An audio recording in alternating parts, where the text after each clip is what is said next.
నియమించినందుకు Congress party పెద్దలను మంత్రులను అందరినీ కూడా మనసారి తెలియజేసుకుంటూ మరి వాళ్ళ డైరెక్ట్గా వండుకుంటూ సమస్యలు తెలుసుకుంటూ మరి ఇక్కడ బూత్ స్థాయిని బలంగా చేస్తున్నందుకు చైర్మన్ అందరూ కూడా మా మనసారా కృతజ్ఞతలు తెలియజేసుకుంటూ జూబ్లీస్ ఎలక్షన్ ఒక బూత్ స్థాయి ఎలక్షన్ కూడా ఎందుకంటే జనరల్ ఎలక్షన్స్ ఎప్పుడు కూడా 40 నుండి 50,000 మంది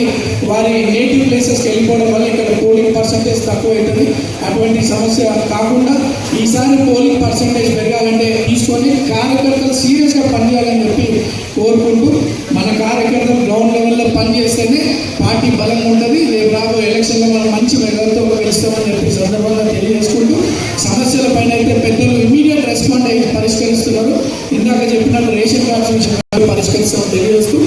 ఏదన్నా అందరం కలిసి పనిచేయాలని చెప్పి కోరుకుంటూ ఈ అవకాశం ఇచ్చిన పెద్దలందరూ కూడా మనసారా కృతజ్ఞతలు. మరి మనకి లేబర్ మంత్రిగా ఉన్నటువంటి వివేకానంద కోరుకుంటున్న ఈ వేదిక సందర్భంగా ఉద్దేశిస్తున్నా ఈ కార్మిక నగర్ అంటేనే వివిధ కార్మిక రంగాల్లో పనిచేస్తున్నటువంటి వారందరూ అది పెయింటర్లు కావచ్చు, కార్పెంటర్లు కావచ్చు,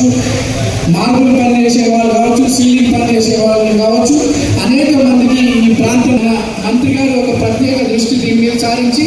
ఈ లేబర్ కార్డు గురించి ప్రత్యేక క్యాంపులు ఏర్పాటు చేస్తే దాదాపు 10 నుండి 15,000 కుటుంబాలకి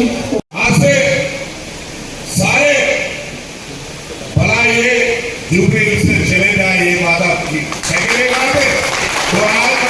मैंने कोई बोला था होगा जरूर मैं उपज करता हूँ क्योंकि सरकार रेवंत रेड्डी जी का नेतृत्व में कांग्रेस का सरकार है। पहले इधर से बोलने का है, उधर से सुन के जाने का है। अभी सरकार आपका भी बात मानेंगे, आपका भी हम सुनेंगे। इसलिए हम बोले अगर अभी कोई बताना चाहता है आगे का भी हो, बिजली का भी हो, स्ट्रीट लाइट का भी हो, सैनिटाइजर का भी हो, ट्रेन का भी हो, कोई है अगर जनता के मोहल्ला का इशू है वो तुरंत हम ऑफिसर को भेज के मेरे अंदर ही होता हूँ ना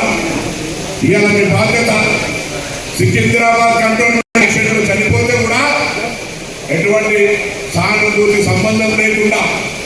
కాంగ్రెస్ పార్టీ అధికారంలో ఉంది. కాంగ్రెస్ పార్టీ శాసనసభ్యుడికి